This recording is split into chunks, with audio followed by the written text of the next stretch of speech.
श्री स्वामी समर्थ प्रेक्षकांनो, लपंडाव या मालिकेत एकच नंबर असा ट्विस्ट आता येताना आपल्याला पाहायला मिळणार आहे. खरं तर इकडे सरकार खूप तोऱ्यात आणि माझ्यामध्ये तिचं आयुष्य जगत असते आणि तिने आजवर खूप लोकांना इतका त्रास दिलेला आहे ना प्रेक्षकांनो.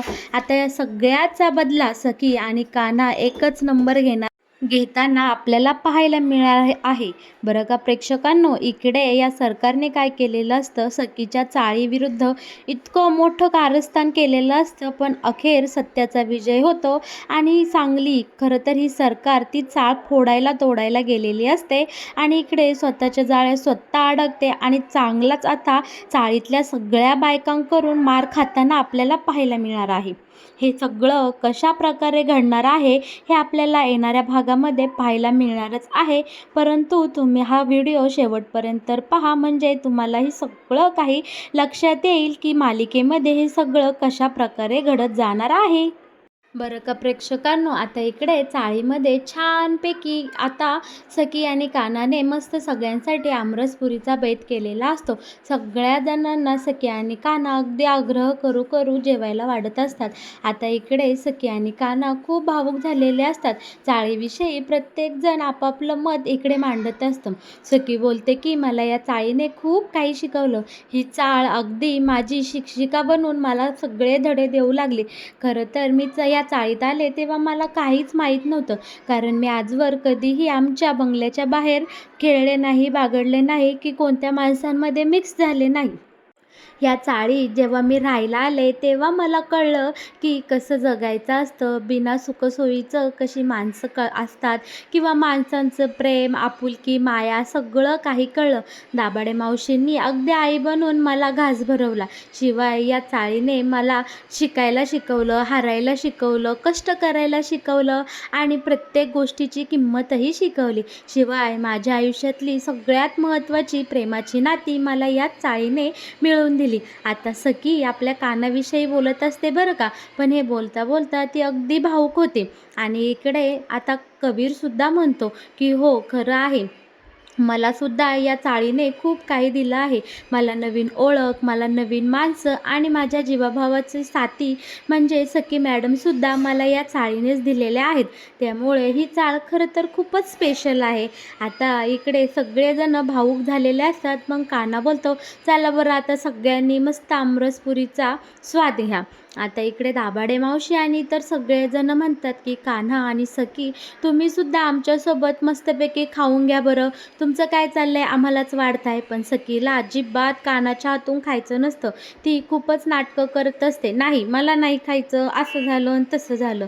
पण बरं का आता इकडे कान्हा बोलतो, खा सखी मॅडम, निदान आपला प्लॅन वर्क करण्यासाठी तरी खा. आता इकडे हे सगळं बोलल्यानंतर सखी बोलते, ठीक आहे आपण चिट्ट्या करूया आणि जी चिठ्ठी येईल तेच मी करणार. सखी आता दोन्ही चिठ्ठीमध्ये मला नाही खायचं असं लिहिते, पण साईबाबाच्या कृपेने तिथे अचानक वारं येतं आणि त्या दोन्हीही चिठ्ठ्या आता उडून जातात. आता मात्र सखीचा नाईलाज झालेला असतो आणि सखी छानपैकी कानाच्या हातून आमरसपुरीचा स्वाद घेते आणि सखी ही कानाला आता इकडे भरवताना आपल्याला पाहायला मिळणार आहे. आता कान्हा सखीला बोलतो, सखी मॅडम तुम्ही अगदी या आमरसपुरीसारख्या आहात, अगदी आंब्याच्या रसासारख्या गोड गोड आहे आणि या पुरीसारख्या कायम रागाने फुगलेल्या असता. दुसरीकडे कामत बंगल्यामध्ये सरकार इकडे खूप चवताळलेली असते, अगदी जखमी वाघिणीसारखी इकडे सरकार सारखी डरकळ्या फोडत असते.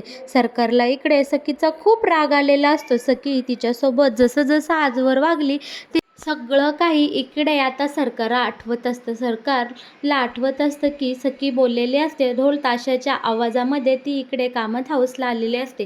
शिवाय इकडे सखी बोलते की जाईत ना, तेव्हा कान्हा तिला बोललेला असतो की सखी मॅडम या खऱ्या कामत हाऊसच्या मालकीण आहेत, तुम्ही नाही. आणि जेव्हा ही सरकार कान्हाच्या कानाखाली वाजवायला जाते तेव्हा सखी कशा प्रकारे हिचा हात धरते आणि हात झिडकारते, हे सगळं आता इकडे सरकारला आठवत असतं.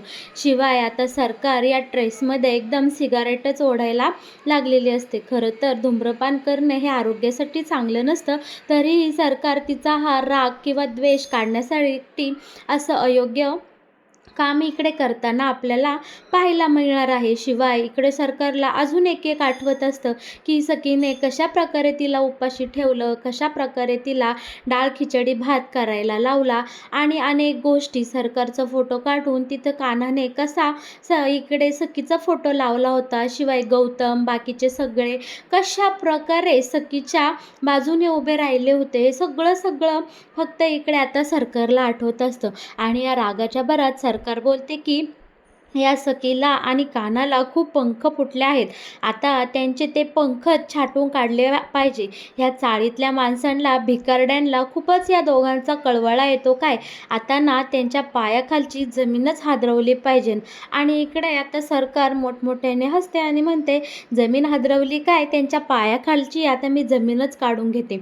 बरं का, आता इकडे सरकारच्या डोक्यामध्ये खूप मोठा असा घाणेरडा प्लॅन आता इकडे शिजलेला असतो. आणि सरकार बोलते की लवकरात लवकर म्हणजे उद्याच हा प्लॅन मी वर्क करणार आहे. शिवाय सरकारला आठवत असतं की कान्हा आणि सखीमुळे तिच्या कंपनीचं टेंडर नाकारलं गेलं आणि कंपनीमध्ये सुद्धा खूप मोठ्या प्रमाणात तिला लॉस भोगावा लागला आहे. आता या सगळ्याचा बदला घेण्यासाठी सरकार अगदी एक पिसाळलेल्या वाघिणीसारखी इकडे आता ती चवताळताना आपल्याला पाहायला मिळणार आहे. बरं का, आता ठरवल्याप्रमाणे सरकार लगेच दुसऱ्याच दिवशी एका खूप मोठ्या वकिलाला भेटण्यासाठी गेलेली असते. आता तिकडे तो वकील साहेब एका क्लायंटसोबत बोलत असतो आणि त्यांना सांगत असतो की आपण केसवर अशा प्रकारे काम करू आणि आपण असं केल्याने आपल्याला तसा फायदा होईल, असं बरंच त्यांचं इथे बोलणं चालू असतं. पण तितक्यात एक गाडी येते आणि त्या गाडीतून आता इकडे सरकार उतरताना वकिलांना दिसते. तेव्हा वकील त्या दुसऱ्या क्लायंटला सांगतात की तुम्ही या, आता आपण नंतर बोलूया. आणि सरकार आता मस्तपैकी इकडे ऐशोआरामात गाडीत बसून आलेली असते आणि मोठ्या शायनिंगमध्ये गाडीतून इकडे आता उतरताना आपल्याला पाहायला मिळणार आहे. त्यांना बघून वकील साहेबही आता सरकारसमोर जातो आणि म्हणतो की सरकार, कशा आहात तुम्ही, ठीक आहे ना. तेव्हा आता इकडे सरकार बोलते, हो मी एकदम ठीक आहे, पण मी माझ्या दुसऱ्या कामासाठी तुम्हाला भेटण्यासाठी आलेले आहे. आता वकील साहेब बोलतात, तुम्ही मला भेटायला आले म्हणजेच नक्कीच काहीतरी खूप मोठं काम असणार. तसंच काही काम असतं, तुम्ही मला निरोप पाठवला असता तरीही मी तुम्हाला भेटण्यासाठी आलो असतो. पण असो, बोला काय काम आहे तुमचं माझ्याकडे. आता इकडे सरकार बोलत असते की ती जी चाळ आहे ना, सखी सदन चाळ, ती मला मोडून काढायची आहे. इनलिगल बांधकाम म्हणून ती चाळ तुम्ही मोडून टाका आणि तसे कोर्टाकडून आदेश काढा. पण इकडे आता हे वकील साहेब बोलतात, हे कसं शक्य आहे मॅडम, ती चाळ ना तुमची आहे किंवा तुमच्या मालकीची आहे किंवा त्या चाळीमध्ये ना तुमचा एखादा कोणता शेअर आहे. खरं तर ती चाळ त्या संपूर्ण चाळकऱ्यांची आहे, जे तिथे कित्येक वर्ष झाले राहत आहेत आणि त्या चाळीमध्ये त्यांच्या अनेक आठवणी असतील.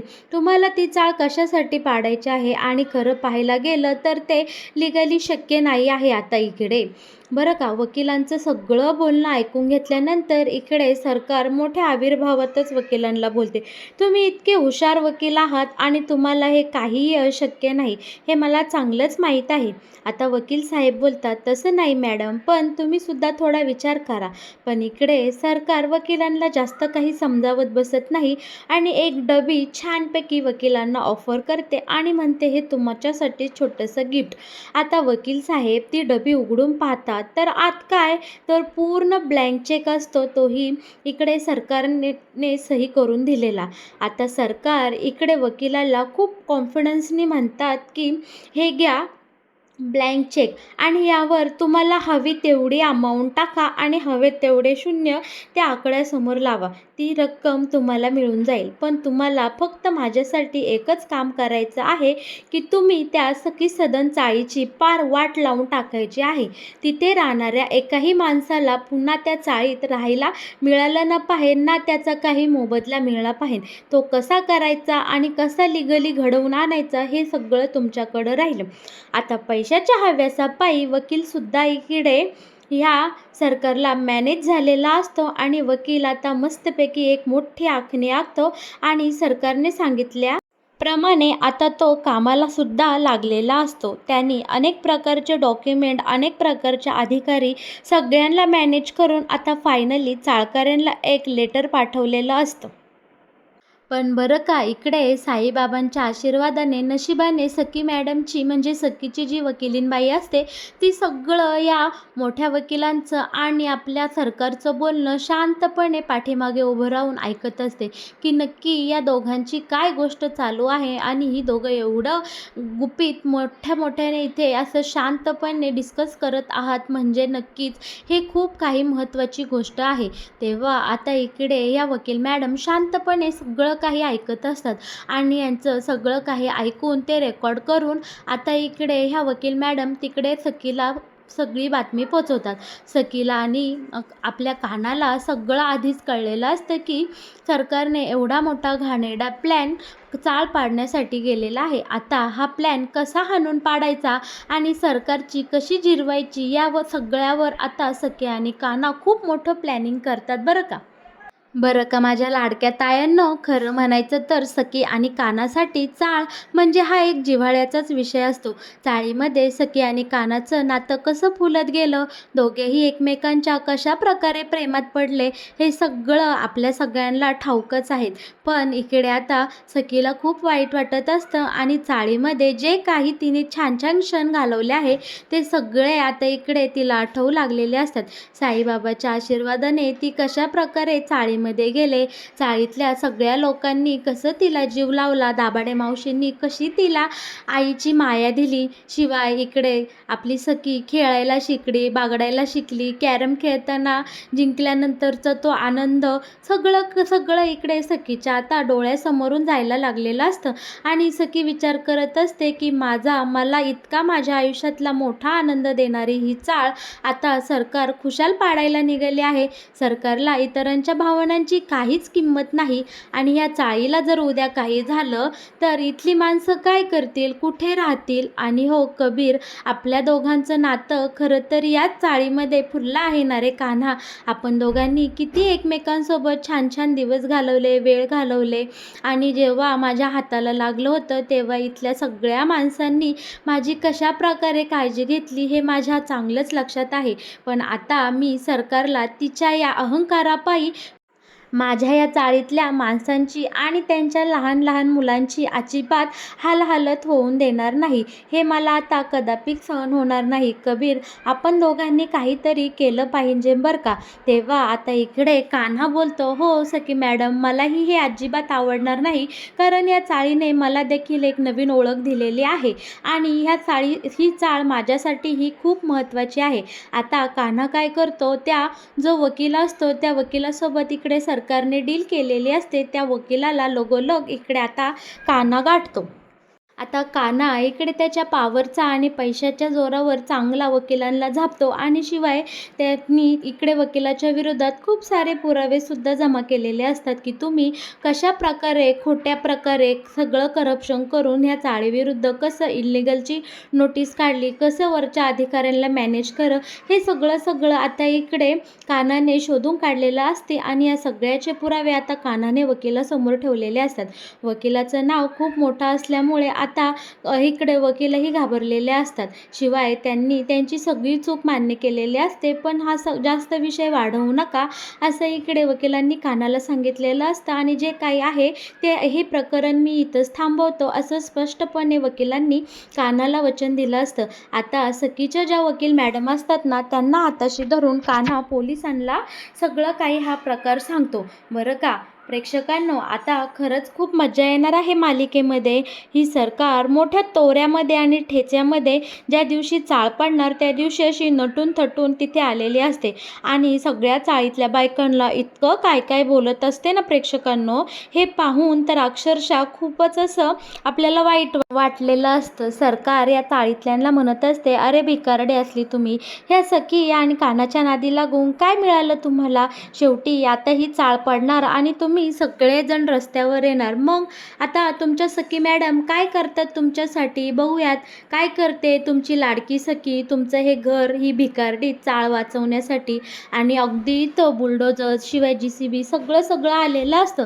पण ऐनवेळी सखीने आणि कान्हाने मिळून इकडे आता त्यांच्या वकिलीन मॅडमला बोलवलेलं असतं. आता वकील मॅडम आलेले असतात आणि या सरकारचे सगळं नालायक चं बोलणं पूर्ण झाल्यानंतर आता वकील मॅडम डायरेक्ट लिगली पेपर इकडे दाखवतात आणि सांगतात की ही चाळ पूर्ण इलिगल आहे आणि तिला सरकार मान्यतासुद्धा प्राप्त आहे. त्यामुळे इथे राहणाऱ्या सगळ्या लोकांचा या चाळीवर पूर्ण अधिकार आहे. इतर कोणतीही व्यक्ती या चाळीवर अधिकार दाखवू शकत नाही किंवा सरकारची माणसंसुद्धा या चाळीला अजिबात इथे पाडू शकत नाही. आता मात्र सरकारची चांगलंच नाक कापलं गेलेलं असतं आणि सरकारचा वकील देखील तिथं आलेला नसतो. त्याने सरकारला फोन करून स्पष्टपणे सांगितलं असतं की मॅडम, आपण जो घोटाळा करणार होतो तो सगळा उघड झालेला आहे आणि माझी सनद जायची वेळ आल्यामुळे सगळं काही मी त्या सखी मॅडम आणि कान्हाला सांगून टाकलेलं आहे. त्यामुळे तुम्हीसुद्धा आता त्या सखी सदन चाळीचा नाद सोडून द्या आणि तिथून निघून या. पण इकडे सरकारचं तोंड काही ताब्यात नसतं. ती चाळकरीतल्या बायकांना खूप काही बोललेले असते. आता मात्र सगळ्या चाळीतल्या बायका एवढ्या रागाने पेटून उठलेल्या असतात की त्या सगळ्याजणी मिळून सरकारसमोर जातात आणि सरकारने बोललेला एक एक शब्द पुन्हा एकदा सरकारला ऐकवून दाखवतात.